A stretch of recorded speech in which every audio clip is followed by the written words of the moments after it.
Boleh nampak ke? Sudah tampak Ibu. Okay, alright. Okay. May I open this visiting lecture? Yeah, sure, Miss? can. Okay, thank you. Good morning, everyone. Nice to see you in this beautiful morning. Let me introduce myself. My name is KB Angelina Zahra, and I will be the master of ceremony for today. Today, we would like to have a visiting lecture from University of Malaya with Dr. Nur Haryanti Binti Mohsin with us as the visiting lecturer, and we will also have Dr.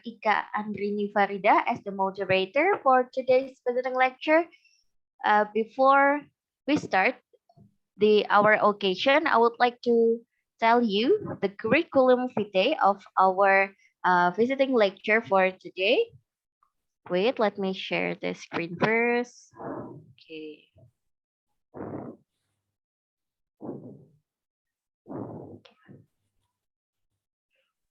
We have, okay. Could you see my screen? Okay, I hope so. We have Dr. Nur Haryanti Binti Mohsin from Department of Curriculum and Instructional Technology, Faculty of Education, University of Malaya, or Malaya University.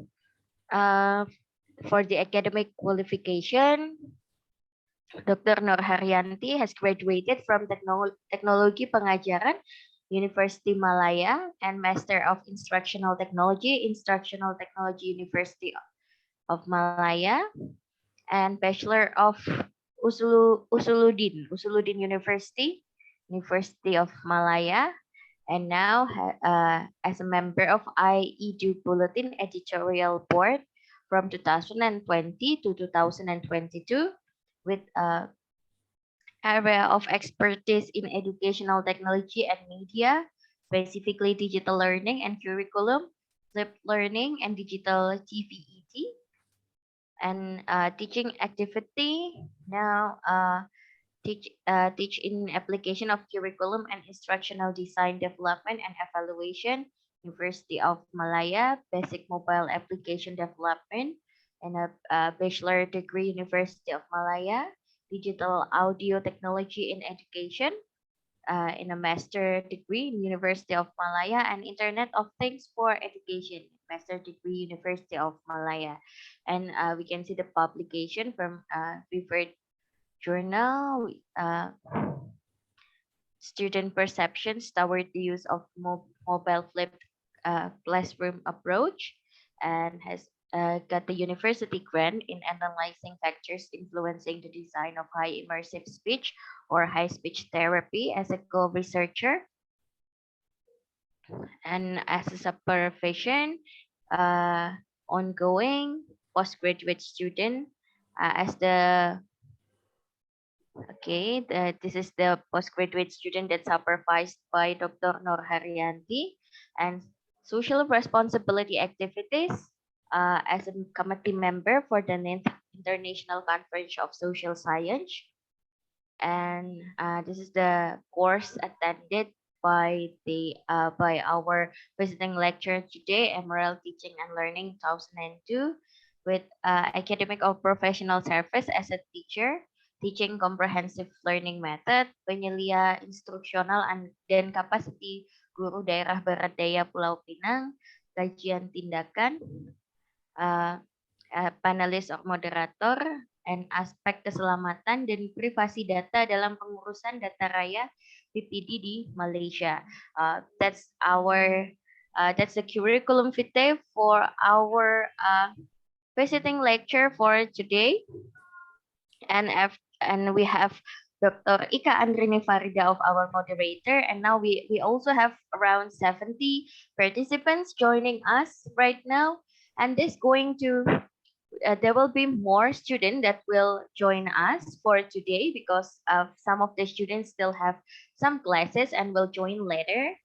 And without a further ado, I would like to open this visiting lecture, and I give the time to the moderator and our lecturer. please, Mrs. Ika Andrini Farida and Mrs. Yanti, Dr. Nuryanti Mohsin, time is yours. Thank you. Right, thank you.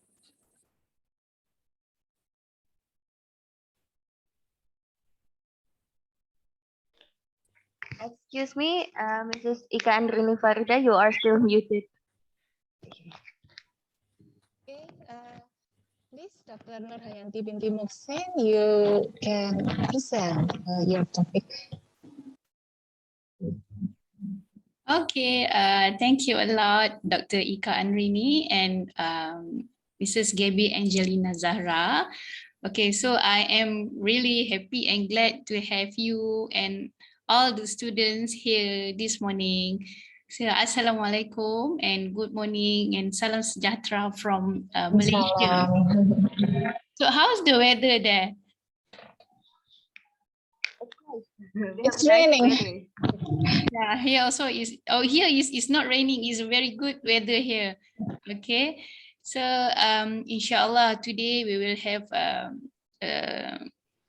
simple, not so heavy talk about digital learning. Yeah. Okay. First of all, let me share. The students also is online. Yeah. Online. Ah, okay, all right.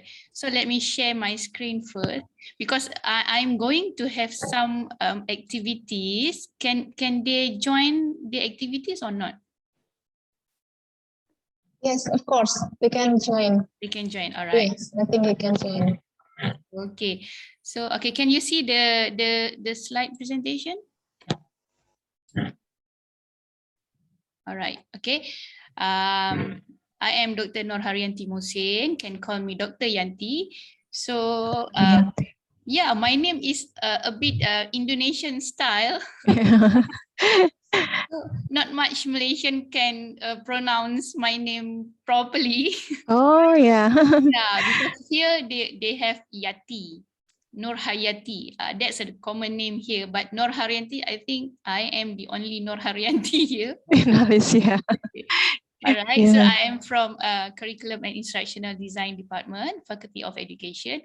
Actually, I am still new in University of Malaya as a staff, but as a student, I started my bachelor degree program in 2000. Okay, from UM, and then continue to my master degree and PhD also from University of Malaya. So I am a die-hard fan of University of Malaya. All right. Okay. So okay, this is the activity that I want to share with the students, and also both you also can join this. Okay, we have this game. We call it Mentimeter. Okay. Okay. Since we are having a digital learning talk today, so let me introduce one of the digital tools that we are going to use as an example lah. All right, so it's called Mentimeter. Okay, so what do you understand about digital learning? Okay, let me share the Mentimeter screen. Okay, I need to stop the screen first. Mentimeter. Okay. Okay, first of all, you need to, you have the phone number or laptop, both also can. All right. So you type www.mentimeter.com or www.menti.com also can. Okay, and then you need to enter the code. The code is 19580282.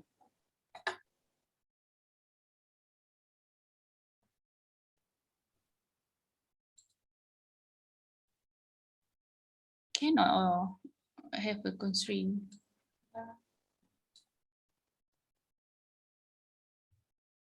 I am very happy if the students also can join this Mentimeter, yeah, so you can experience on using this.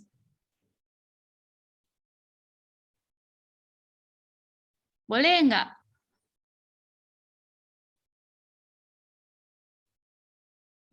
We can access that now. Boleh masuk tak? Boleh, boleh masuk. Boleh masuk. Dr. Ika boleh masuk tak? Yeah. All right. So enter this code 19580282. Okay, I'll try. Yeah, because we need to insert the code, then only Mentimeter allow us to join this. Menti.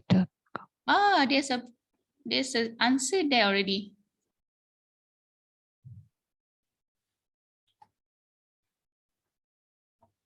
Okay, what do you understand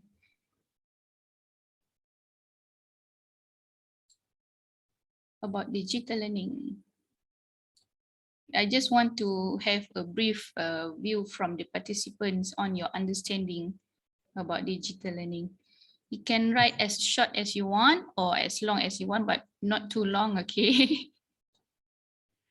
All right, the first one, digital learning is any type of learning that is accompanied by technology or by instructional practice that make effective use of technology. Yes, correct. Digital learning ISB.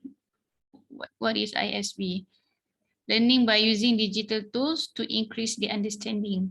Wow. Digital learning resource that includes many elements to assist teachers and students in implementing learning styles in the digital era.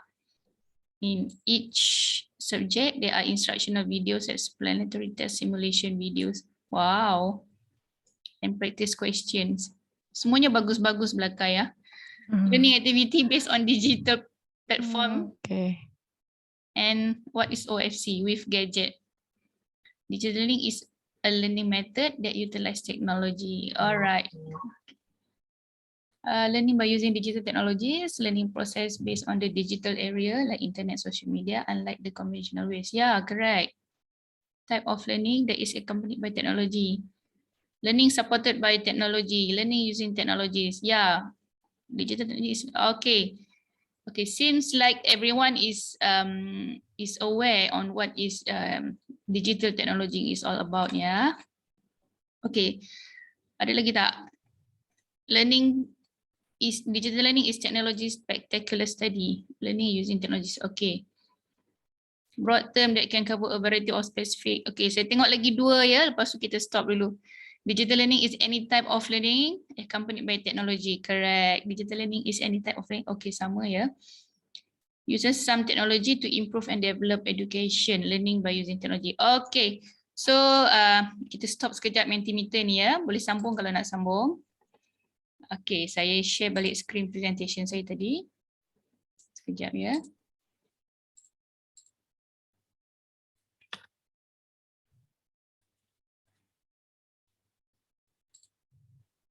Sekejap.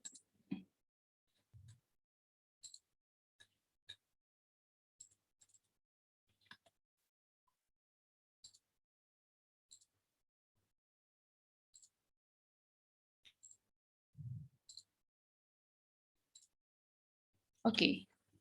So seems like everyone are aware and know what is about digital learning ya. Okay. Mari kita tengok saya ada okay, animation. Let me share. Okay. Tengok animation. The first one, you don't have to worry about my future anymore. I just downloaded an entire college education. Haha. Tak perlu lagi risau ya. Daripada from the beginning until the end, just downloaded everything and don't need to worry anymore. Okay. Kita tengok sama dia bagus atau enggak bagus ya. Okay, and then another one. Ini bisa berlaku sewaktu pandemik ya. Good to see you up bright and early.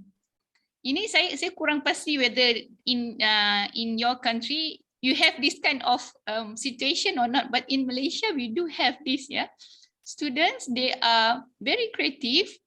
They make this one macam patung ya, macam patung seolah-olah seperti berada di kamera.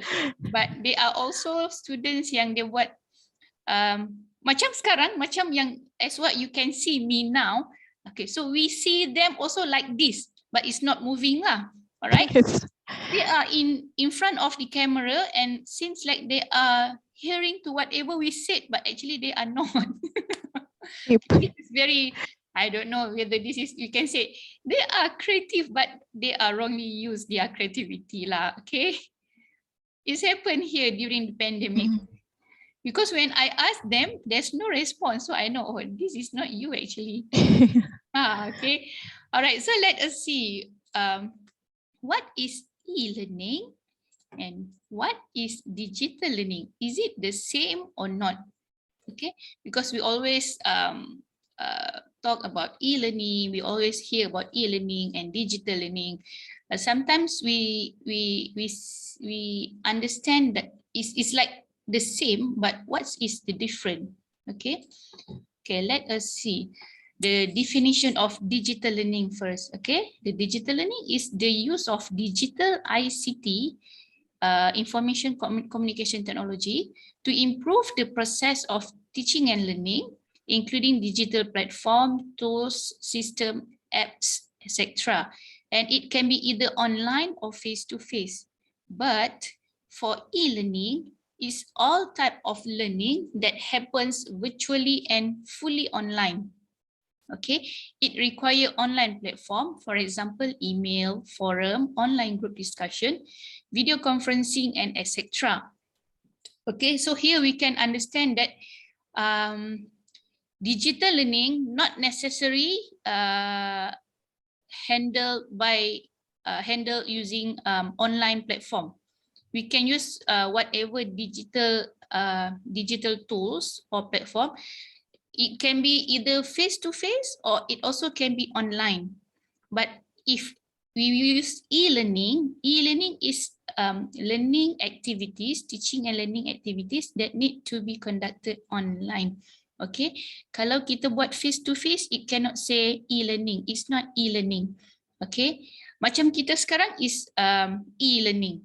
We see each other using Zoom platform. We don't see each other face to face, but insyaAllah tomorrow I will see your dean face to face. Okay. InsyaAllah. Dalam perjalanan ya. Okay. Okay. So that's the difference of digital learning and e-learning ya. Okay. So we see further explanation, further definition of digital learning by Farida Virtual School 2021. Digital learning is learning facilitated by technology that gives students some element of control over time, place, path, and or pace. Okay. Digital learning ini lebih fleksibel lah ya, pembelajaran yang lebih fleksibel. Okay. So, what are the differences between traditional and digital learning? Yang ni saya tak buat Mentimeter pula. Sekejap saya tengok ya. Saya rasa saya tak buat. Can I communicate with the participant or cannot? Can? Yes, you can. Okay, ada tak any participants yang can give me what are the difference? Apa beza antara pembelajaran secara tradisional dan pembelajaran secara digital? Ada tak satu orang kalau boleh share dengan saya? Ya, silakan partisipan, boleh bahasa Indonesia, boleh. S.Psi. Sorry. Ya, silakan Fanny. Silakan. Okay. In my opinion, what are the difference between traditional and digital learning is if traditional learning is learning by use paper and pencils, and if digital learning is used like PC, laptop, technologies now. Okay. Like that. All right, Winnie, just a short question. Which one do you prefer, a traditional one or the digital one? I think digital learning because in this, I think digital learning is more have the opportunity to give me everything that I can reach with if I use traditional learning, because traditional learning is cannot use internet, and digital learning kan use internet, so I Yeah. can reach what I cannot reach if I use traditional learning. Yes, correct. Alright, thank you so much. Okay, boleh kita ada lagi satu tak, guys? Kalau ada. Terima kasih, Benny. Ada tak pria-pria hebat di sini? Boleh share dengan saya. Ardia Widianto. Ya, silakan. Okay, I think the traditional learning, if in my opinion, is a learning that based on paper maybe, or maybe it's apa ya? Mungkin lebih kepada cara pembelajaran juga di sana. Ya. Mungkin kalau digital learning itu lebih ke masa kini gitu ya, lebih mengarahkan kepada pembelajaran sesuai dengan anak muda. Tapi kalau kita traditional learning itu dia lebih seperti pembelajaran yang mungkin kurikulumnya berdasarkan kurikulum lama, kurang lebih seperti itu, dan suasana pembelajarannya kurang menyesuaikan dengan pembelajaran yang disukai oleh anak-anak muda zaman sekarang. Nah, kemudian Kalau kamu sendiri, kalau kamu ditanya apakah pilih yang mana? saya memilih antara tradisional or digital learning, menurut saya ini akan tergantung kontekstual nanti. Tidak serta-merta. Kalau saya memilih, ada kalanya saya akan memilih traditional learning, ada kalanya saya akan memilih digital learning. Kenapa ya?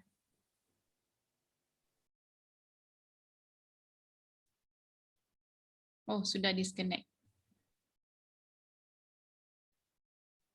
Dah tak ada suara ya? Ke saya yang tak dengar? Sama.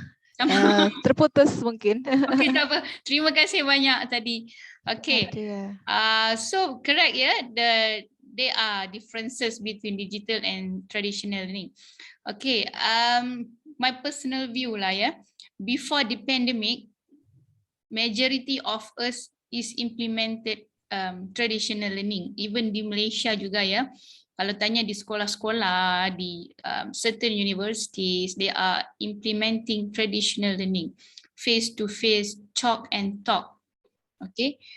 Jadi tiba-tiba bila berlaku aja pandemik COVID-19, the learning activities somehow become stuck. They don't know where to start because they are not really good in utilizing the digital platform. Okay, but now, okay, if you ask me, they are very, very, very, very good in using the digital learning platform.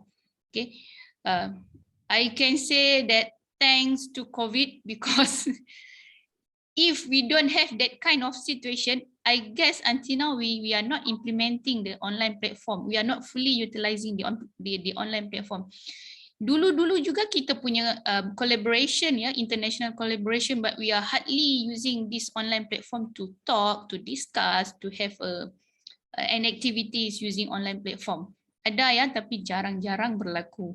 But now I can see you guys this morning just using this Zoom platform. Okay, so that's the beauty of having the online platform, the digital platform. Okay, jika ditanya masih kalau you need to understand, ya, kalau jika kita tanya guru-guru atau pelajar-pelajar yang lebih berusia, okay, I can say that the 90s person, okay, 80, 90s, 70s, they are preferring traditional learning.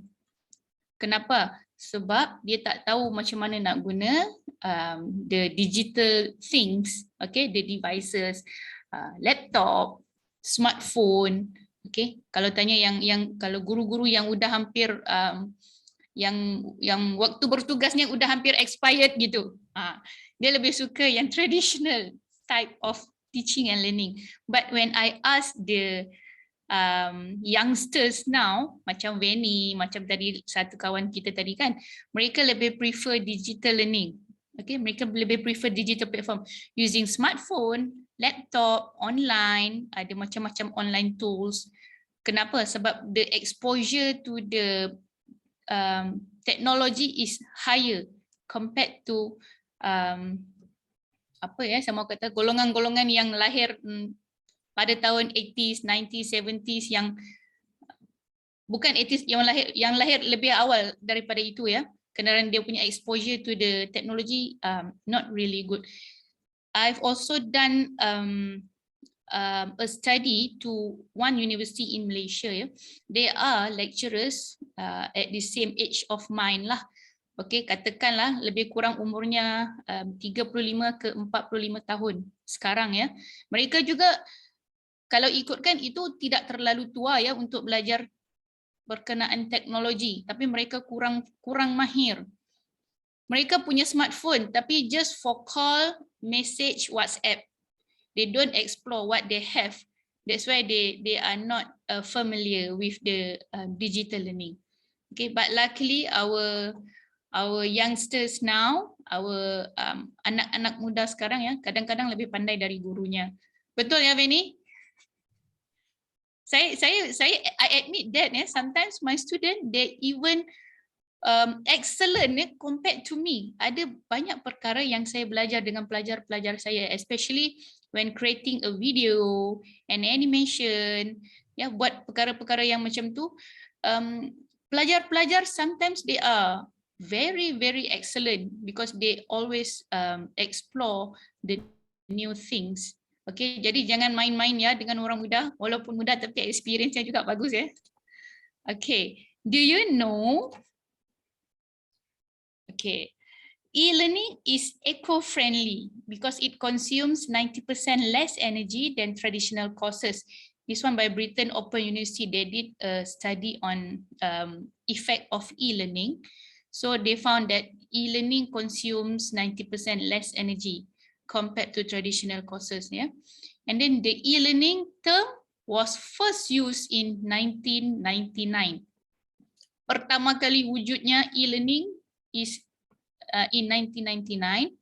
Okay, and the e-learning market has grown 900% since the year of 2000. And based on the study, Malaysia and Vietnam growing the quickest. Okay, nampak ya betapa Malaysian they I don't know, but they really love on using all the devices. Okay, itu yang saya nampak yang sangat ketara ya. They are pro and cons lah. But based on the statistic, it shows that it grow 900% and Malaysia and Vietnam become the top growing the quickest.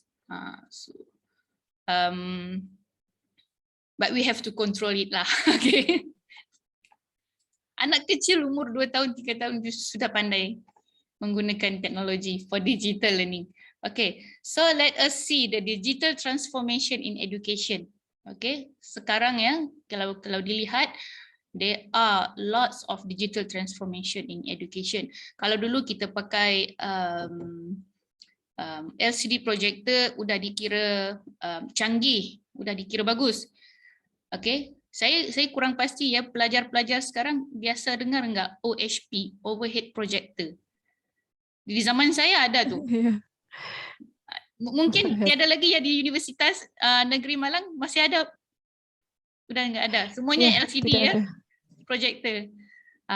OHP itu di zaman saya dia macam projector lah, tapi yang manual type of projector. Itu pun pada zaman saya udah dikira bagus ya punya benda tu. Tapi sekarang kita ada macam-macam technologies. We have so many technologies. For example, kita ada internet platforms, itu biasa ya, itu normal. Smart sensors, okay. Artificial intelligence, ya, itu semua yang sekarang sedang in trend, sedang growing. Data and analytics, cyber security, virtual reality and wearables. Okay, virtual reality ini juga sangat bagus ya untuk digunakan in education. Even since early childhood education pun dah mula guna virtual reality ya. Itu yang virtual image, tahu kan? virtual image yang digunakan, macam contoh pembelajaran 1, 2, 3, ABC, they are using virtual realities. Okay, cloud computing, mobile devices and IoT, 3D printing also kita dah ada sekarang. Cuma bedanya mungkin setengah facilities punya data and analytics and IoT only. Okay, there are some institution yang a big institution, maybe they have robotics and autonomous vehicle, for example, depends on budget lah, ya. When we have when we can invest in a high budget, then only we can have the most in trend technologies lah. But then jika kita lihat sekarang ya, kalau dulu mungkin ya untuk tengok virtual realities, we need to have the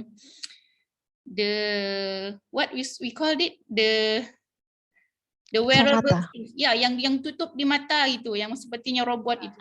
But now kan apa namanya ya? VR, virtual reality. Ya, dia punya alat itu. Head apa nama? Tapi sekarang kita nggak perlu pakai itu pun kita boleh experience virtual reality just using the handphone. Kan, kita scan the application, kita upload install the application, then we scan let's say we want to see the dinosaur, so we just scan somewhere yang plain background, we can see the dinosaur. Tak perlu pakai lagi head mounted, tak perlu pakai lagi ya yang spek itu seperti kayak robot itu kan. Okay, and then apa lagi yang sekarang yang kita tak perlu invest terlalu mahal tapi we can experience that. Artificial intelligence also one of the transformation in education yang kita biasa guna, mungkin kita kurang perasan ya. Pelajar-pelajar juga bisa guna AI ya, artificial intelligence, tapi mungkin kurang sedar. Oh, I'm using AI now. Okay, what are the example of AI? Ada siapa-siapa tahu tak? Contoh artificial intelligence yang kita guna in our daily routine. Saya percaya ya pasti ada students yang selalu guna, cuma mungkin dia kurang, dia enggak perasan, dia not aware that they are using AI. Okay, AI yang paling mudah, yang paling senang kita cakap, kita dapat adalah dipanggil macam smart tutor. AI ni fungsinya, the function is exactly as same as your lecturer, but your lecturer is talking to you in two-way communication.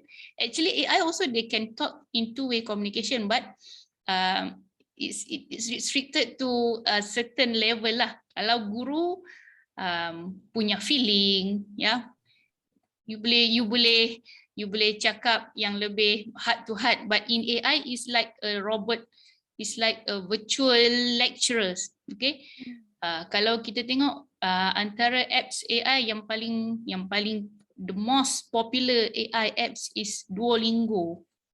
Okay, kalau siapa pernah cuba ya belajar bahasa, saya suka, saya juga download apps Duolingo. You can learn language using Duolingo. Ada Korean, ada Arabic, ada Chinese, ada whatever language yang you intend to learn, you can learn through Duolingo. Dia seperti guru. Dia bercakap, dia dengar kamu bercakap dan dia boleh betulkan, oh salah, oh betul. Tapi bukan yang complicated one lah. It's a simple tutorial on learning language. Okay, Duolingo antaranya ya. Ataupun kalau setengah universiti juga punya platform yang same like online lecture, tapi bukan pensyarah yang bercakap ya, it's a robot yang cakap. Ada setengah universiti dia punya ya. Dulu saya dengar UM juga punya, tapi macam kurang successful gitu. Mungkin perlu improvise lagi lah. Alright. So these are all the digital transformation in education. Dulu kita tak pakai ya. Kalau di zaman sebelum-sebelumnya, we are not using all these things. cloud computing. Kalau dulu zaman saya ya, kita panggil itu disket. Dia macam tape bentuk square. Okay, size-nya kecil saja. So all the data and storage we are using that diskette to store everything. Sometimes got scratch or virus, dah tak boleh pakai. And then we move to CD. After diskette, we call it CD, compact disc. Yang tu saya rasa all the students pernah jumpa kan, tahu kan CD. You all still have the chance to experience on using CDs, right? But not diskette. Okay. Okay, but now CD also got constraint. Bila scratch, you dah your file sometimes tak boleh guna, or the storage is not as big as pen drive. Okay, so from CD kita move to pen drive. Lepas ada pen drive pun sometimes ada virus, tak boleh pakai. Kita guna hard disk, external hard disk, betul. External hard disk pun you got problem. Sometimes you forgot to bring your external hard disk, then you cannot access to your storage. Kan? Pergi kerja, pergi sekolah, hard disknya di rumah. Lagi nggak boleh access, nggak boleh guna. Data-datanya semua tertinggal di rumah. Jadi sekarang kita punya cloud computing. You go anywhere you went, tak perlu bawa apa-apa, tapi storage-nya besar. Storage-nya sangat besar. You can store everything in cloud. You tertinggal, there's no reason kata saya tak boleh buat sebab storage saya tertinggal di rumah. Tak boleh lagi ya. Semuanya ada di cloud. Sometimes itu memudahkan kita. Kan? Macam saya kalau saya mau print barang, saya tak perlu lagi bawa saya punya hard disk or pen drive. I just store in cloud and then I go to printing shop and I print. As simple as that, as easy as that. Using cloud computing. Itu kalau saya tanya generasi-generasi yang terdahulu ya, yang udah 50 tahun, 60 tahun. I have a lecturer when I do my PhD. He's already 70 plus. And he don't like he don't encourage us to use all these the digital things because he is not really good. Okay. Jadi all the storage semua dia suka manual. Tulisnya di kertas, simpan dalam file, hantar bagi dia, begitu. Okay ajalah, tak ada masalah. Cumanya sometimes we forgot to bring that things, so we cannot do much lah. Alright. But if you use cloud, kan lebih mudah. Kita guna buka laptop, access to your cloud, and then project in the class. Kan the presentation will be smooth lah compared to macam kelas yang itu saya perlu tulis di satu paper ya, di sini dia panggil paper mahjong. The big white paper tu, you write everything there and then you present in the class. Masih punya, tapi lecturer tu juga udah nggak mengajar lagi lah, udah 70 lebih umurnya. Okay, alright. So let us see what are the benefits of digital learning. Okay. In terms of time, okay, access to the devices have given students the ability to learn anytime, no specific time. Okay, seperti tadi Benny dan juga kawannya share ya. In terms of time, kita tak punya constraint ya. We can study at whatever time we wanted to have learning activities. Okay, teaching also become more flexible. Macam saya juga kalau let's say if I can't attend my class due to maybe I have to attend another meeting or whatsoever, so I just reschedule the class to one specific time. So no need to come to the physical class, we just have the online classes. Kan lebih mudah gitu. Yeah. Instead of when we cancel, then we have to find another classroom, free time, attend it physically. Sometimes it will be hard lah to find that way. Okay. So in terms of place, learning is no longer restricted within the walls of a classroom. Learn at their own place and anywhere. ya, menggunakan digital learning. Juga tidak perlu berada di specific place, ya. Tidak perlu kalau sebelumnya traditional learning kita perlu berada di kelas baru activity teaching and learning itu boleh dilakukan. But then when we using digital learning plus e-learning, so we don't need a specific place to learn and to teach. Okay, so student boleh learn at their own place anywhere. Sometimes nggak sempat datang ke universiti, ya, kalau buat kelas online. Saya conduct during at the end of pandemic, we call endemic, kan. Okay, masa endemic time tu is having types of we call it hybrid learning. We have online and face-to-face learning. Okay, some student, the class, let's say I have 40 students, so half of it attend physically, half of the student will attend online. Okay, sometimes when there are student yang perlu attend secara fizikal, nggak sempat datang ke kelas, ya, busnya lambat, traffic jam lagi. UM kan berada di tengah-tengah kota Kuala Lumpur, jadi jam, terrible jam. So they just click the link and attend the class as usual. Sampai depan pintu kelas baru dia leave meeting tu, dia masuk kelas macam biasalah. So dia tiada ketinggalan, ya. Dia tidak tertinggal even a word from me. Dia boleh join the class even though they are not in the classroom. Dalam kereta sedang memandu tengah jam masih boleh access learning. Ya, sedang menunggu buses juga boleh access learning. Sedang berjalan-jalan juga boleh access learning. Even when you are in the restaurant having your lovely breakfast, also you can have your learning. Alright, so that's the beauty of digital and online learning. Okay, and then path learning is no longer restricted to the pedagogy used by the teacher. Okay, new learning technologies provide real-time data that give teachers the information they need to adjust instruction to meet the unique needs of each student. Okay, ini contohnya seperti apa ya? Okay, let's say for the subject of geography, for example lah, ya, geography. Okay, previously when we don't have this kind of digital and online learning, kalau mau belajar geografi kita harus buka map. Betul. Okay.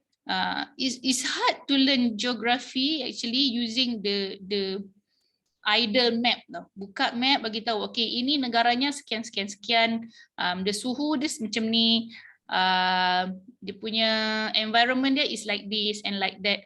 But now when we have internet, you just search using Google Map, you can see everything there. You boleh nampak weather dia macam mana, you boleh nampak dia punya keadaan muka buminya bagaimana, and you can see in a real punya picture.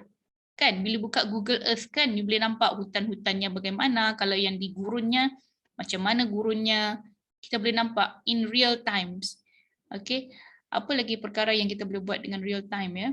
Sometimes when come to statistic also we can get the real statistic instead of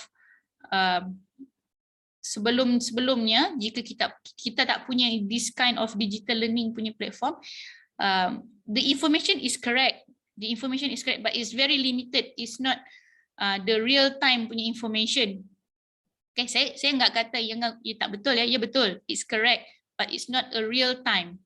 But when we have this digital learning, all the information that we got is real time using IoT, Internet of Things. Okay, we use our device to get the actual data, lebih accurate lah.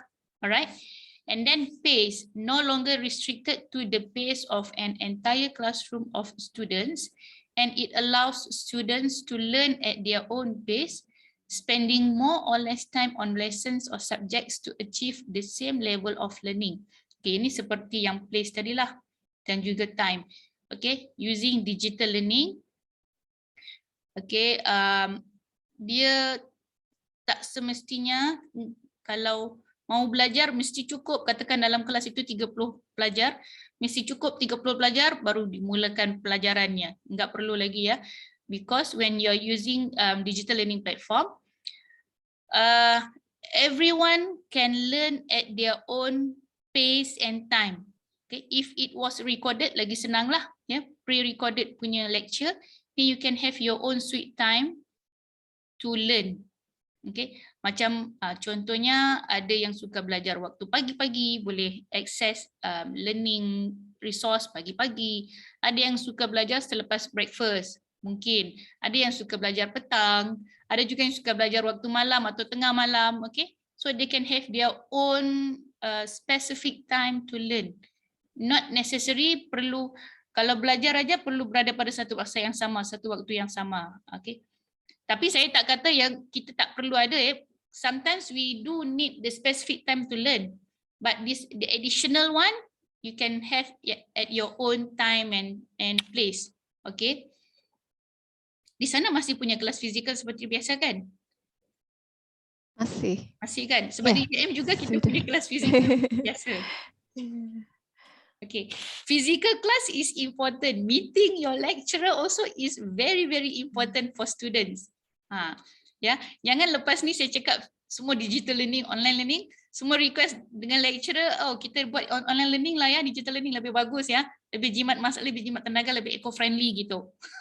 Jangan begitu ya, because sometimes we need to meeting your lecturers in face-to-face will give you I don't know, but me on my own experience will give more, what you say, we say berkat, barokah.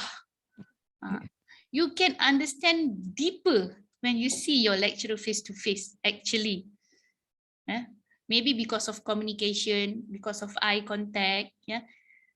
That one contributes to understand more.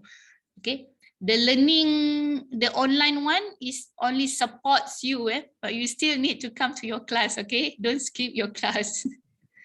All right, so let us see the statistic of advantages in digital learning. Okay, here are the statistics. So digital learning can enhance learning. Okay, 20% of the statistic shows that digital learning can enhance learning.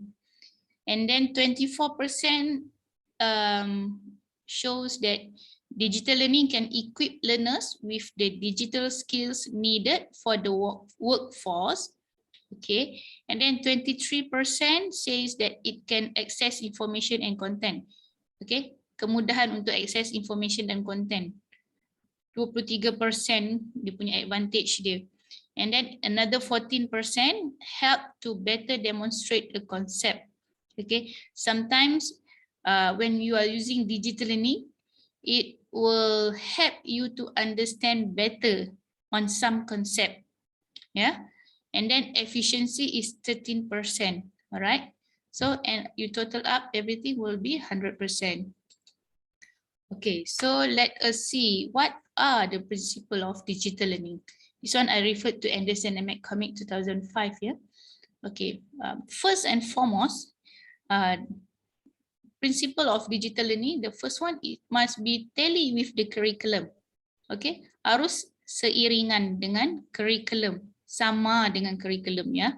Must have a clear objectives, relevant to the content covered, appropriate to students' activities and nature of students' assessment. Ya. Digital learning nggak boleh yang seronok-seronok, yang entertainment aja tapi tak tally dengan curriculum. Cannot ya. So your digital learning must be tally with curriculum. There are lots of digital learning platforms yang kayak seperti entertainment gitu yang boleh ditally-kan dengan curriculum ya. Okay. And then learner engagement. Okay. Digital learning must also consider learner engagement. Okay, have an educational elements and motivating. It improve class atmosphere for learning activities and enjoyable. Okay, jangan digital learning sesuatu yang stressful. No. Okay, digital learning cannot be stressful. As of now, I haven't found yet. Okay, other complaints say that I feel stress of attending digital or online classroom. Saya nggak pernah dengar lagi setakat ni. Dulu awal-awal ya, masa pertama kali ya kita masa tu pandemik kan, COVID masa awal-awal itu, lots of complaint from teachers and students because at that time the awareness is still very low, so they feel that digital and online learning is something stressful. Okay, they cannot cope with the teaching and learning activities. But now most of the time digital learning is very motivating. Okay, in terms of engagement, I can say that based on my own experience, the attendance is very good. Okay, students' attendance to the online classroom is good. All right, and then innovative approaches and effective learning. Okay, the approach is new and not in use before, provide authentic learning to suit learners. All right, so digital learning also must have this kind of principle. Mesti inovatif. Digital learning is not something that bought. No, yeah, mesti inovatif. Sometimes when you use let's say certain apps, tak perlu yang terlalu hebat sangat ya. Mungkin yang biasa-biasa, tapi the way you approach your student, the way you join lecturers punya activities, make it fun. Okay, rasa seronok, rasa inovatif, rasa efektif. You belajar mungkin about 30 minutes dengan lecturer you using digital or online platform, but then you feel it is very effective. Itu yang kita mahu ya, kesan yang bagus itu. Okay, not necessary nanti kita guna alat yang mahal-mahal ni, contohnya you invest 1,000 or million to buy one of IoT punya product, tapi students cannot use it. Ada satu, studentsnya ada 40. So how all the 40s one nak guna satu barang, betul? You just demonstrate depan macam tu, dia tak experience pun tak guna juga. Okay, they cannot experience the technology. Not necessary benda itu yang mahal, yang hebat, yang wow, tak perlu ya. As long as everyone can experience it, everyone feels engaged to use it, it's already enough, sufficient ya. And then digital learning also is ease of use, open and accessible, intuitive and not requiring guidance on use, appropriate assumptions about the ICT skills of users. Okay, contoh macam saya guna Mentimeter tadi ya. Okay, saya masa pertama kali menggunakannya pun saya rasa benda tu enggak terlalu complicated ya. We just search www.menti.com, insert the code, and then you can join the activity. As simple as that. Okay. Digital learning enggak perlu yang terlalu complicated. Okay, yang you have to refer to the manual on how to use it. Number 1 is this, number 2, number 3, number 4, number 5. So habis masa membaca manual aja. Cukup habis waktu kelas sudah habis. Nggak sempat experience the tools, the platform pun. Betul. Ataupun sometimes there are also online platform ataupun digital ni yang you have to pay first before use. Itu pun jika boleh elakkan, avoid of using paid tools, because not all students ataupun not all lecturers yang, kalau mungkin satu kelas enggak ada masalah, tapi kalau if you have a few classes, it will be costly lah kan. Nak install, nak guna apps tu kena bayar dulu. You have to subscribe first. Itu bukan dia burden lah. it will be a burden to the students, to the teachers as well. Okay, so kalau untuk personal, kalau you rasa you can afford, okay, it's up to you. But when you want to use in a classroom, kalau boleh cari yang free one. We have a varieties of free online platform. Dah terlalu banyak sekarang yang percuma-percuma ini. Mungkin ada constraint lah. Macam tadi saya pakai Mentimeter, is a free. If I want to pay, also I can pay. But if I use the free one, it's subject to 2 slides saja.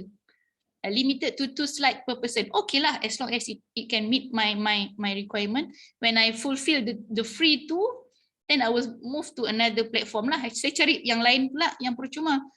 Then after I have meet the limit, then I'll switch to another platform lah. So I can enjoy a variety of platform. Okay, not necessarily using the same platform.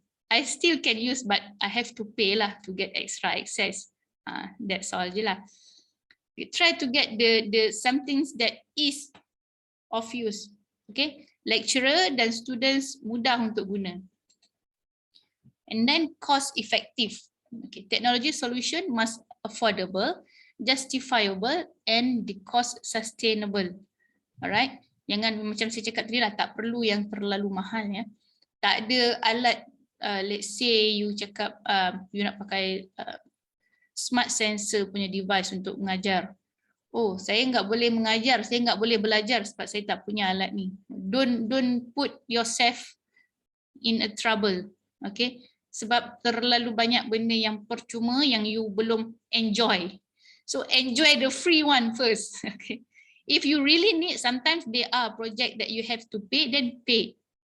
Okay, ada certain project yang is quite complicated that you need extra features, so which require you to pay, and then you pay. Macam saya dulu masa saya buat saya punya project, saya guna zip code, it's like QR code. So I dah meet the limit of free access. So they asked me to pay if I want to use more. So I paid because I need that kind of access. Okay. Bila saya rasa ia perlu, I paid it. But if I think it's not, then I avoid to pay lah. Okay. And then digital learning also must be coherence, consistency, and transparency. Alright. The pedagogy must be coherent and consistent in terms of objective, content, activity, and assessment. For example, objective must be consistent to the content and assessment. The expectation should be clear to the user. Okay, jangan pula contohnya kita mau belajar mathematics, tapi you use Duolingo. Tak sesuai lah sebab Duolingo is an app for languages. It's not an app for mathematics. Ataupun if you want to learn about science, you use something about, you use an apps about geography, katakan. Alatnya tak konsisten, tak betul, tak sesuai, tak meet the objective. Okay, so the expectation mesti clear. Nak guna alat digital, mesti tengok apa objektif belajar. So objektif dengan tools yang kita mau guna kena konsisten. Okay, assessment yang ingin dibuat juga perlu konsisten dengan apa objektif kita. Okay, let's say if the objective, katakanlah saya pakai Duolingo lah sebab itu senang faham ya. Let's say dia punya objektif dia by the end of the course, students are able to talk using Korean language, yang beginner punya level lah, bukan yang expertnya, beginner punya level. So to achieve that objective, you pun minta students semua install Duolingo. So you learn Duolingo in 2 weeks time. Ada assessment kat dalam Duolingo tu, ada test. Okay, you need to sit for the test. Okay, habis test tu you punya level up akan naik, then you can speak Korean. Contoh, saya pernah cuba ya, saya hampir boleh bercakap Korean tapi saya fed up sebab saya busy, jadi saya tinggal aja pelajaran Korean saya sampai sekarang. Okay, but then it's a good apps to learn languages. All right. And then next, digital learning also must have formative assessment. Okay, by providing immediate feedback to the learners, they're aware of their performance, peer assessment, or self-assessment. Okay, using digital learning, syaratnya harus ada immediate feedback to learners. Supaya apa? Supaya pelajar enggak bosan, enggak boring. They know their level, their performance. Okay, it's up whether you want to have peer assessment ataupun self-assessment. But nowadays, all the digital platforms, when they give you the assessment and they also give you the feedback on the spot. Yeah, kalau buat test, there are a few of digital platform sekarang. When you do the assessment, bila you tekan button submit, then you can see your performance on the spot. Let's say there are 10 questions. So you answer all the questions and then you click the submit button, then you know already how many questions you get right and how many questions you get wrong. Contoh yang paling mudah is Google Form. Okay, when your lecturers use the Google Form, dia bagi test. Contohnya ada 10 soalan. You answer all the questions and then you click submit button, you can see, oh, I got 8 right, 2 wrong. Okay, on the spot. Sebab kalau nggak punya feedback on the spot, sometimes kita nggak tahu ya, betul ke nggak aku jawab tadi kan? Sometimes kita jawab salah tapi sebab because of there's no feedback, we assume that we are doing the right things. So immediate feedback is important when using digital learning platform. Okay, and then the last one is inclusion. Okay, the pedagogy should support inclusive practice such as different types of achievement, including special needs, gender, physical disabilities, social and ethnic groups, and etc. Okay, then digital learning tidak boleh khusus kepada pelajar yang contohnya pelajar yang normal ya. Okay, let's say pelajar yang ada different capabilities ataupun pelajar yang ada special needs tak boleh join. Cannot be like that. Okay, digital learning mestilah haruslah yang boleh diakses oleh semua. Okay, gender, lelaki, perempuan boleh akses, boleh guna. Physical disabilities tak ada masalah untuk menggunakannya. Social and ethnic group, siapa-siapa pun boleh guna. Okay, flexible. Dia tidak boleh dibuat untuk specific group without considering, oh ini ada special needs in term of IQ. Okay, sebab ini ada special need in term of dia kaum ini nggak boleh jawab soalan begini. Tak boleh ya. Dia harus fleksibel, harus boleh diakses oleh semua. Okay. Macam yang kita tengok di online platform sekarang kita banyak menggunakan digital tools daripada negara-negara barat. Kan? Tapi dia even though it comes from them, okay?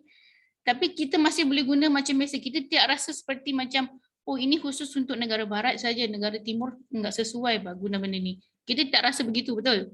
Kita rasa it's flexible to all. Walaupun developer are from other countries, but we still can use that platform. Okay. So we move to best practice in digital learning. Okay. Nak guna digital learning harus punya praktis yang betul lah ya. Jangan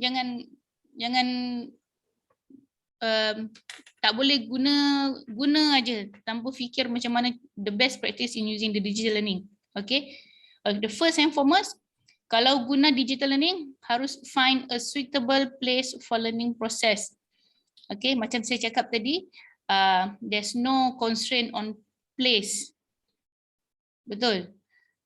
Kamu di kafe, kamu di bilik, kamu tengah tunggu bas, semua boleh belajar, enggak ada masalah. Tapi pastikan dia suitable lah untuk belajar ya. Bukan di konsert, lepas tu at the same time nak dengar pre-recorded lecture. Tak sesuai ya. Bukan juga or in the mosque kan. You sementara menunggu masuk waktu solat, tak apalah, kita dengar sekejap learning. Risau dia akan mengganggu orang lain ataupun kamu sendiri kurang concentrate nanti. Okay, so you have to find a suitable place for learning process. Alright. Make sure that bila you nak access learning, it's not about access saja, tapi you tak faham. You are not understand to what you are accessing.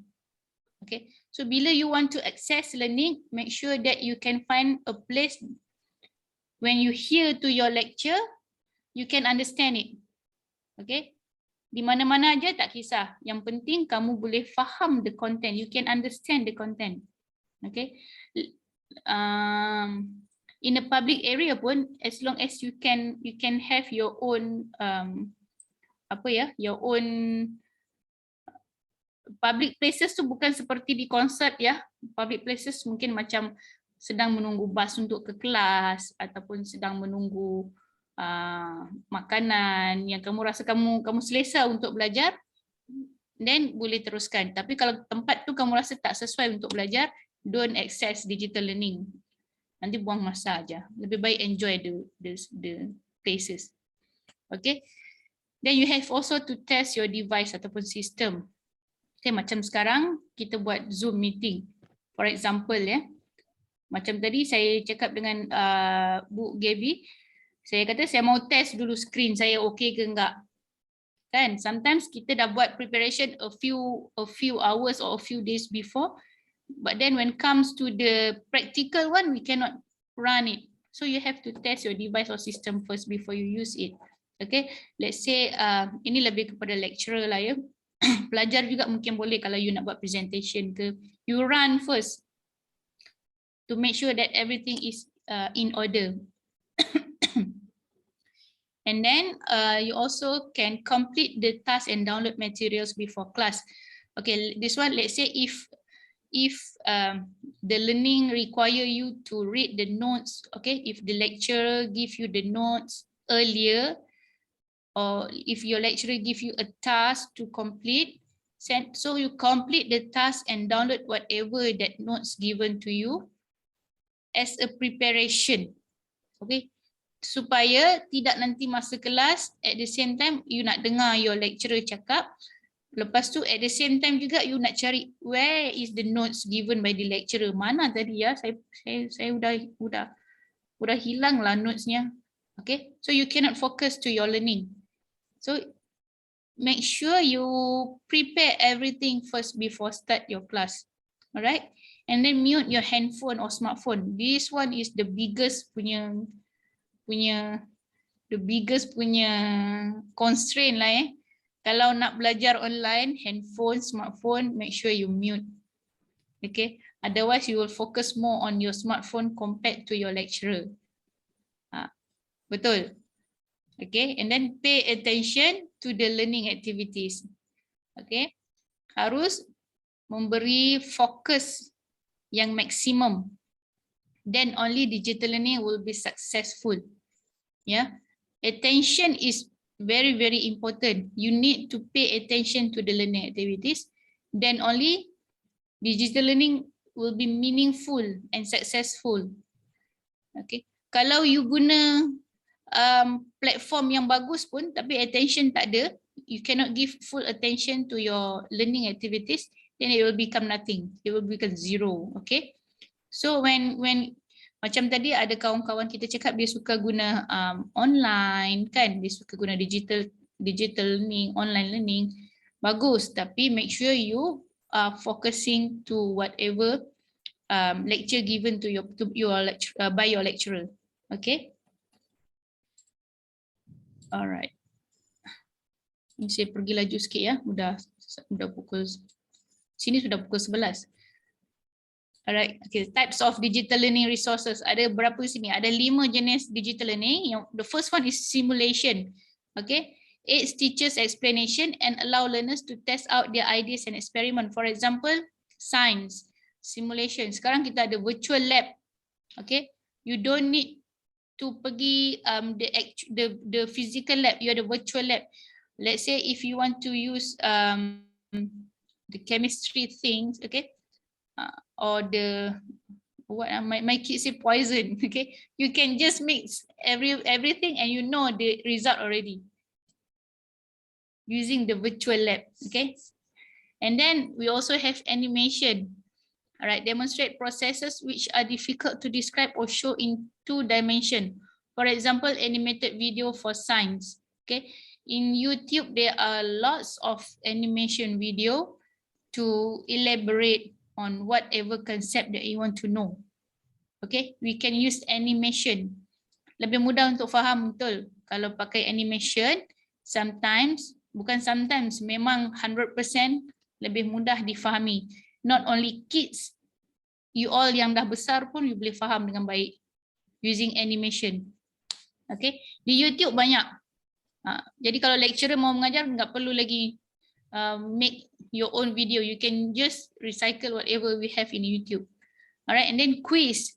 Allow learners to test their own understanding and gain feedback promptly. For example, online quiz, Kahoot, quizzes, and just now I use Mentimeter.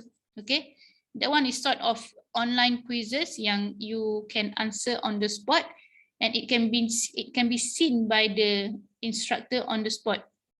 Macam tadi kan, bila tulis feedback saya boleh baca and everyone can see in real time. Okay, electronic textbook. Learners can access a copy of the relevant resources. For example, digital textbook. Okay, nowadays I found that digital textbooks is accessible to everyone. Semuanya gara-gara COVID ya, gara-gara pandemic. Sebelum ni kita tak ada digital textbook. Okay, but due to the pandemic, now we have this electronic textbook. Okay, the only difference is some textbook you need to pay, some textbook is free for access.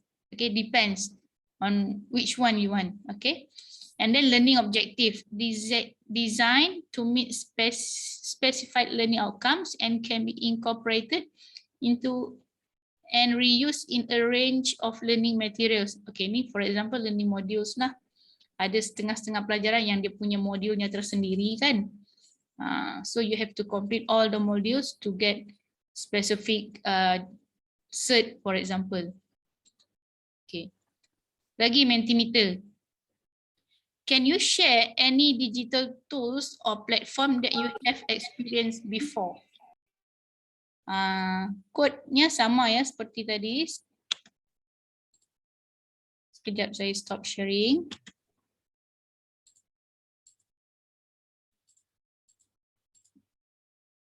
Saya buka Mentimeter.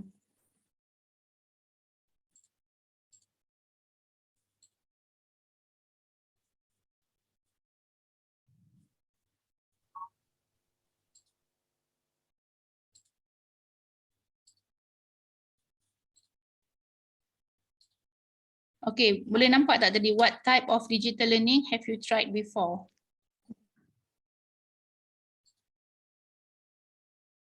Kodenya sama 1958 0282. Okay, semua boleh cuba jawab. Jika ada any of digital learning that you have tried before. Tak kisah untuk quiz boleh, untuk notes taking boleh, untuk assessment juga boleh, untuk online classes boleh. Ada tak? Pernah experience enggak? Saya salah type tu, what type bukan way type. Sorry.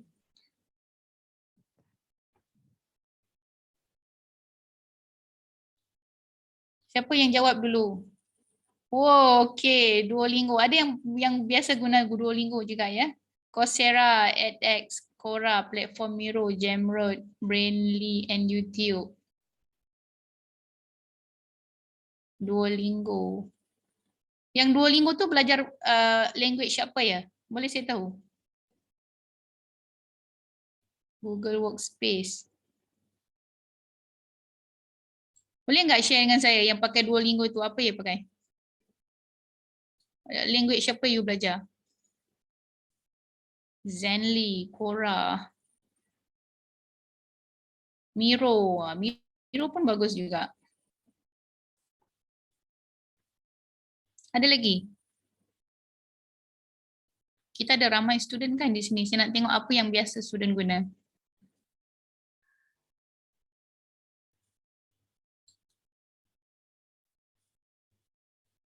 Bahasa Indonesia from English. Oh, yang tadi belajar Duolingo bahasa Indonesia.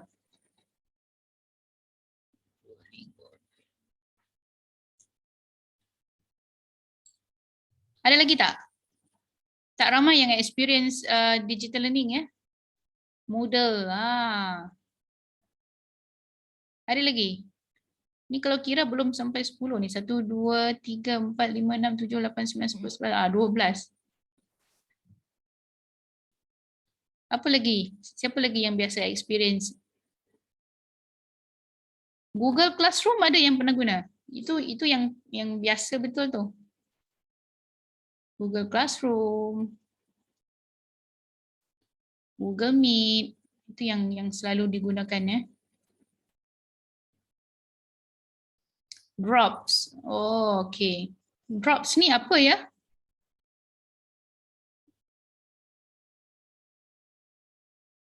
Boleh share tak? Platform untuk apa tu? Yang buat online quizzes tak ada ya? Enggak pernah experience macam Kahoot, quizzes. Enggak pernah.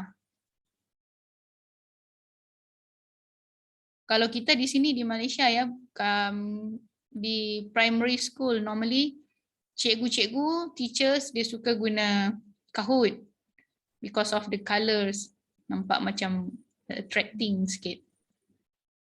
Miro, MOOC, Zenly, Kahoot. Ya ada yang pakai Kahoot ya. Quizzes.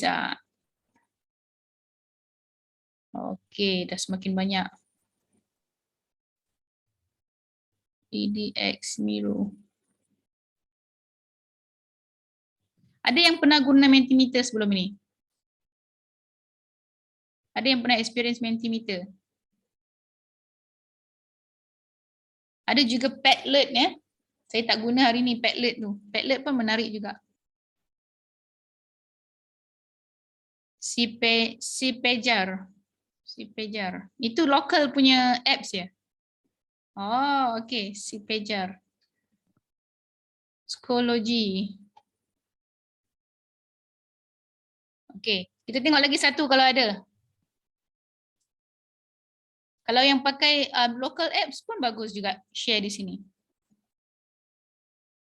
Saya ada juga search local apps yang Indonesian selalu guna pun banyak juga ya saya tengok. Ada? Dah tak ada dah? S.Psi. Siapa tadi jawab S.Psi? Boleh share dengan saya tak? Boleh share tak? Apa tu?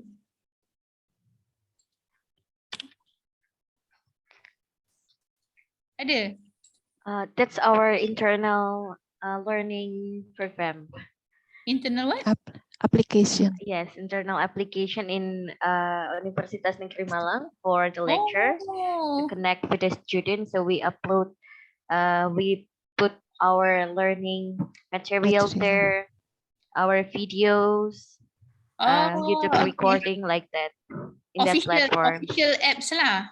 Yes, right. That's the official app of Malang State University. Okay, good. S.Psi ya. Yes. I like the name. Okay, so here are a few online digital platform that we can use. Rumah belajar ada kan di sana? Rumah belajar. Cuma I don't have time to explore what it is all about. We have Google Classroom, Quizzes, Kahoot, Brainly, Bahaso. Bahaso also is a local apps ya. Indonesian local apps, Bahaso. I think it's about learning language. But I don't have time to explore that. But I will explore it. And also this one is Pocket. Pocket is good. I use it. It's about dah lama jugalah. Kalau I cakap 10 years, I'm not sure whether it's correct or not, but I've used Pocket for a long time. It's like your own magazine. Whatever website that you want to read later, you can save to Pocket, Pocket. Okay, you create your own online magazine.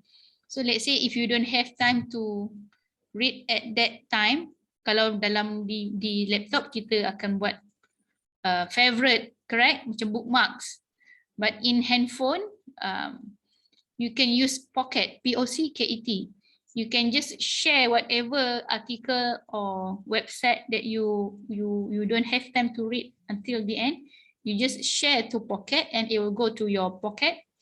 So bila you free, you want to view the article, you can just go to Pocket and it's like your own online magazine. It's very interesting. Okay, I've saved a lot of recipes there. So it's my recipe book. All right. Okay, so that's all for today. Thank you and have a nice day. I think I'll stop here first. So if we have the Q&A session, then we can have that. All right, thank you. Yeah, thank you very much, Dr. Rianti. It's such a very interesting and useful topic for us to know. Now it's time for audience to ask question. Sepertinya mahasiswa sangat bersemangat ini, Dr. Rianti. We have about 5 or 6. We already have 5 or 6 question. Mungkin saya mulai dari first question dari Iskia. Oh, it's Iskia. Pertanyaannya, what is the difference between e-learning and digital learning, and what are examples of digital learning experiences that can't be accomplished with e-learning today? Saya kira itu inti pertanyaannya, soalnya panjang sekali. Yeah. I've tried to answer that. Yang tu kita dah tadi share di awal-awal ya, digital learning and e-learning. Okay, digital learning is about tools or platform yang digunakan. Contohnya you guna smartphone, you guna laptop, ataupun you pakai online application, whatever online apps yang ada dalam handphone kan. That one is digital learning and it can be online ataupun face to face. Dia boleh digunakan secara online, maksudnya macam sekarang kita guna Zoom, and at the same time kita guna digital learning platform or apps or whatsoever devices. Atau boleh juga dibuat secara face to face, maksudnya bersemuka. Masuk kelas seperti biasa, okay, ketemu dengan pensyarah menggunakan apps online. Buat dalam kelas bersama-sama. Boleh, tak ada masalah. Itu digital learning. E-learning is you learn virtually and it's fully online. Contoh macam sekarang, kita Zoom meeting secara online, secara atas talian. Ini adalah e-learning. Dia tak boleh, kita tak punya kesempatan untuk bertemu muka. Itu adalah e-learning. E-learning adalah is something that you use online 100%. Digital learning, you can bring your whatever devices or online devices and you can sit in a class, you can do with your peers, with your lecturer.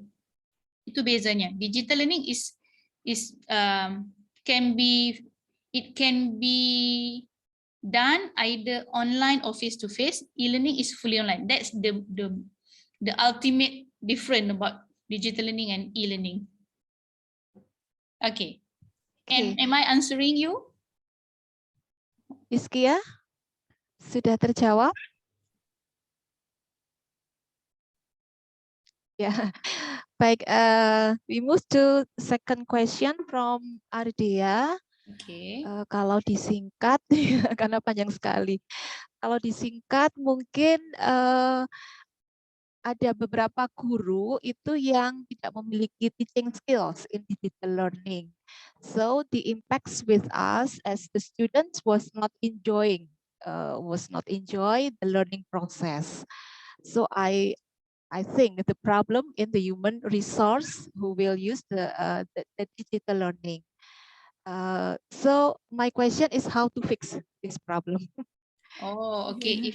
If this happen, the main solution is go to the training lah. Training, yeah. Go for a training. Okay. Training. If that one the lecturer can go for professional development training and learn on how to use the technologies, all the digital things. Or if they don't have time, they can also attend an online course. Also, we have lots of online course. Me myself is creating one online course to teach on how to use digital learning tools. Okay, that one, the lecturer itself, the lecturer he or herself need to attend the training. Okay. Yeah, yeah. Baik. The third question is from Fanny. Mungkin pertanyaannya hampir sama, Fanny ya. Pertanyaannya mungkin pertanyaannya hampir sama. Kalau tadi Ardea menanyakan gurunya, kalau ini mahasiswanya ya, betul ya, Fanny ya. I'm sorry, Bu Ika. Ya. Sorry for pertanyaan yang tadi karena sudah dijawab. So my question is in the last chat. That's my questions because the previous questions has been answered. So yeah. So my question is in the last chat. Ya, silakan disampaikan, Fanny. Silakan. Okay. Okay. Excuse me, Dr. Yanti. Yeah. So thank you about your material explanation. Right. I want to know about formative assessment that you talked before. Yeah. So my questions is what is good and the correct system in the providing feedback to students, or maybe if in the your example before is Google Form. So what are possible and should be included in the Google Form? Thank you. What are the what? I cannot hear you because there's a buffering line. What the last one? The last word that you say just now. Okay, the last one is in the example like Google Form is what are possible and should be included in the Google Form to give to students. Oh, okay. Yes. All right. Thank you, Mimi. All right. Thank you. Okay. First and foremost, if we want to attract student, of course, the question must be attractive.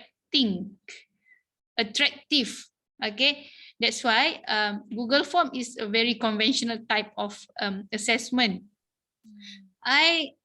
Previously I used Google Form, but now when I found that it's a bit bored, so I moved to another platform but Mentimeter just now is one of it, but that one we cannot see the score. So I've used also Kahoot, Quizzes. Okay, I've put some interactive elements to make the assessment exciting. Okay, because the question is hard, all right? So don't put extra stress to the student. So I put some interactive element plus gamification elements to make the assessment more relaxed. Okay, because when you are relaxed, then you can answer well. You don't feel stressed. Okay, because when I told my students, okay, next week I'm gonna have a quiz for you. Okay, first time they attending my class, they feel scared. Oh, what type of quiz will you give? Okay, how hard is it? They ask me.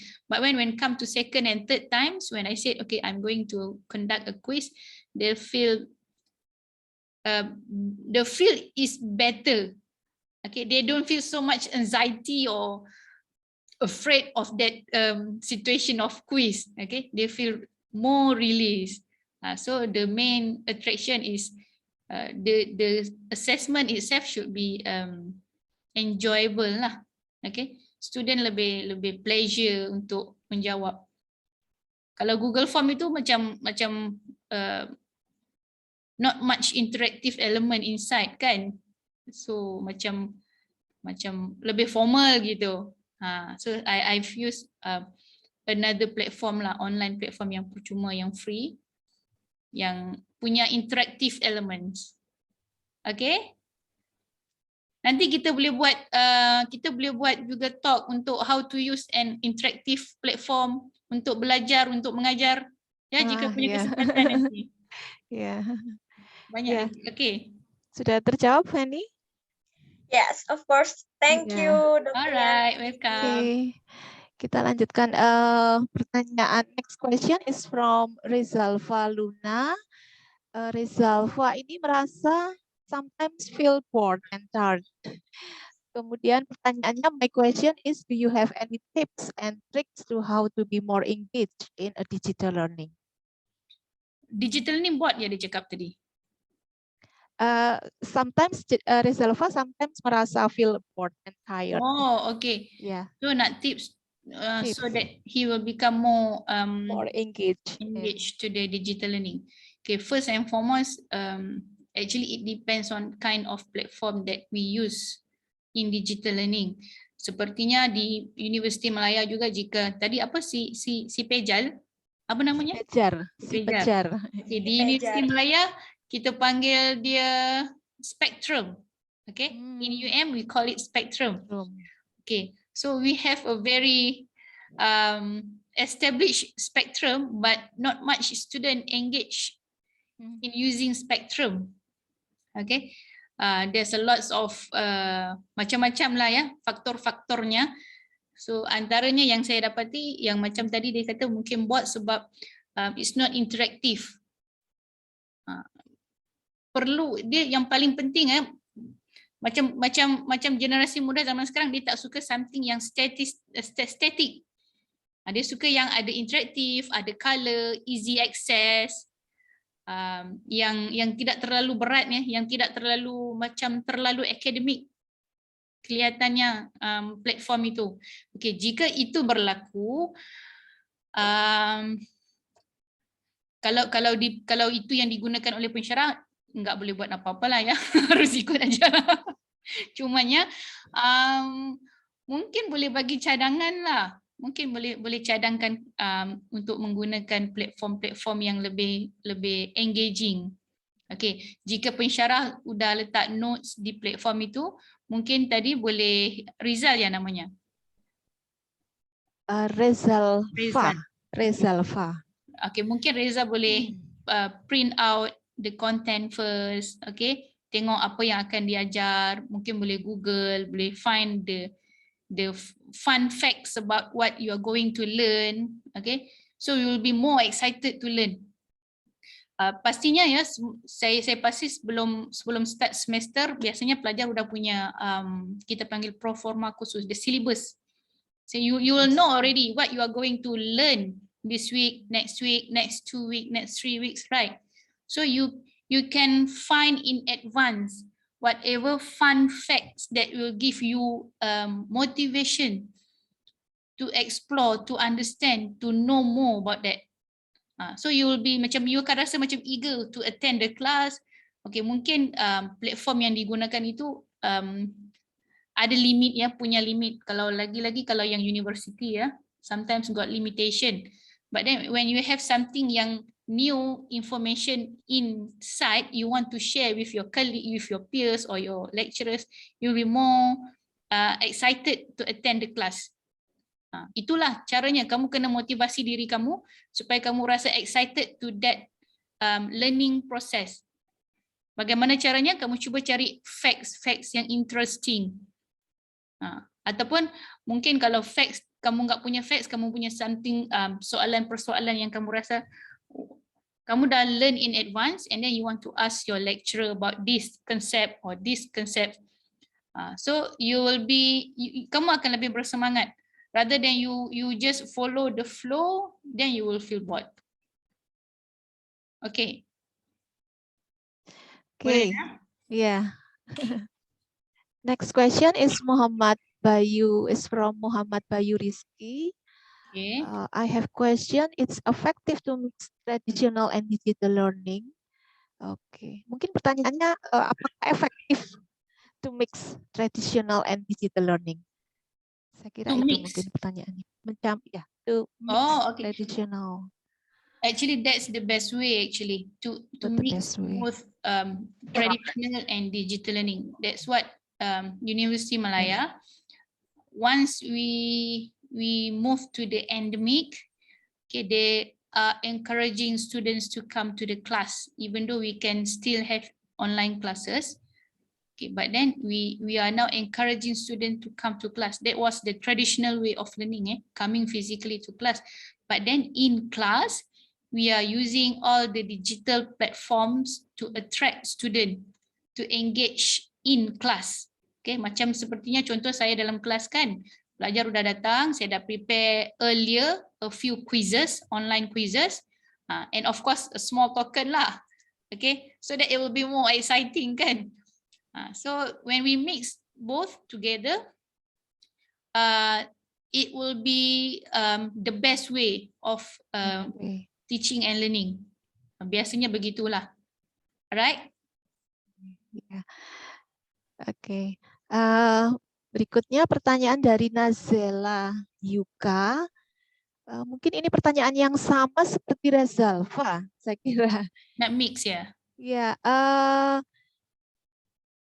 Nazela. Okay. Not everyone can understand and like lessons that are applied to digital learning methods. They tend to understand better if they read directly through physical books. My question is, if digital learning is applied in an institution, what solutions can be applied for those who have difficulty understanding learning when digital learning methods are applied? Oh, saya rasa ditanya tentang not all can understand using digital learning methodologies, right? Right. Yeah. Because some complicated concept, you still need to refer to a book. But digital learning is not about using IoT, smart sensors, artificial intelligence. Okay, YouTube also can be part of digital learning. It's a video. You jangan tengok yang grand banget aja digital learning. Okay, you jangan lupa YouTube tu yang dah old school punya style of learning, but it's considered as a digital because it's a video. Okay, sometimes there are concepts that you if you read and you watch, the one that you watch is easier to understand. Believe me. Okay, kita guna kalau kita guna visual, kita guna mata, biasanya kita lebih mudah untuk faham to a specific concept. So you don't go to digital things yang terlalu moden macam you cakap tadi, AI, smart sensors semua yang mungkin you kurang faham. Okay, you go for a basic one. Saya pasti yang tu semua orang pun can access YouTube and can understand. Let's say you nak tengok specific concept apa-apa, you just go to YouTube, you just search whatever concept that you wanted to know, then you can see. That one also can be considered as digital learning. Alright? Okay. Yeah. Because one of principles of digital learning is easy. Yeah. Easy of use. Yes. It's not something that complicated to be used. Okay, I think this is our last question from Almeida. Let me ask one question about digital learning. When e-learning or digital learning systems, the majority of students feel more relaxed, maybe even lazy to take online classes. Seperti gambar tadi ditampilkan Dr. Yanti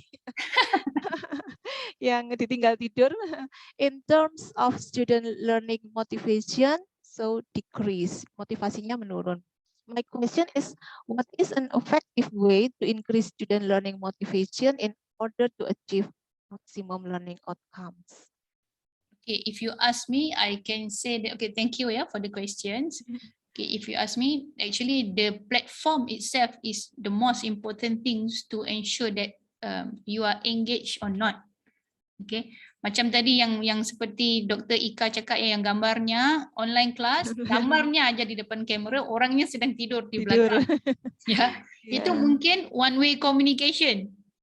Ya, gurunya mengajar tanpa ada two way communications. That's why students feel bored. Okay, and students also, if you have something to ask, you just ask. Kan? Saya rasa dia macam kalau online dia ada button raise hand. You can click the raise hand button to ask your lecturers. Okay? Saya percaya ya tak ada lecturers yang tak suka bila pelajarnya bertanya. Betul, doktor? Ya, betul. Yeah. You can raise your hand, you can ask if you don't understand. So if you have two-way communication, you won't feel bored. Macam contoh juga dalam classroom itu mungkin boleh diselang-seli dengan aktiviti. Okay, to attract students punya engagement and attention. Okay, dalam classroom tu sendiri harus ada aktiviti, jadinya studentnya enggak berasa boring, enggak rasa lemas ya. 1 jam seolah seperti 1 hari rasanya. Terlalu lama rasa gitu. Okay, so you have to make yourself kamu sendiri perlu rasa perlu melakukan sesuatu untuk buat kelas itu jadi menarik, lebih seronok. Okay, kamu harus bertanya kalau enggak faham, ataupun kalau kamu punya pendapat, kamu boleh share ya, kamu tekan button raise hand, kamu boleh share. Dr. Ika, saya rasa begini contohnya. Okay, sharing knowledge antara pensyarah dan pelajar akan buatkan kelas itu jadi lebih lively. Kelas akan jadi lebih seronok, lebih interesting. Dia tak jadi bored. Kalau guru aja ataupun lecturer bercakap, student dengar after 1.5 or 2 hours, okay, then we finish our class. Memang boring. Saya sendiri mengajar, saya juga rasa boring. Saya rasa boring. Saya suka bila saya bercakap, pelajar juga bercakap. Jadi kita tak rasa boring. Sebab tu tadi macam dalam saya punya slide, ada yang masa saya bercakap, ada masa saya tanya you all punya pendapat, ada masa saya juga communicate dengan participants supaya kita tak boring, sama-sama tak boring. So macam tadi pelajar tadi, you boleh macam itulah, you boleh share your ideas, you boleh ask your lecturers. Okay, not just sit and hear. When you sit and hear, then you will feel bored. Okay?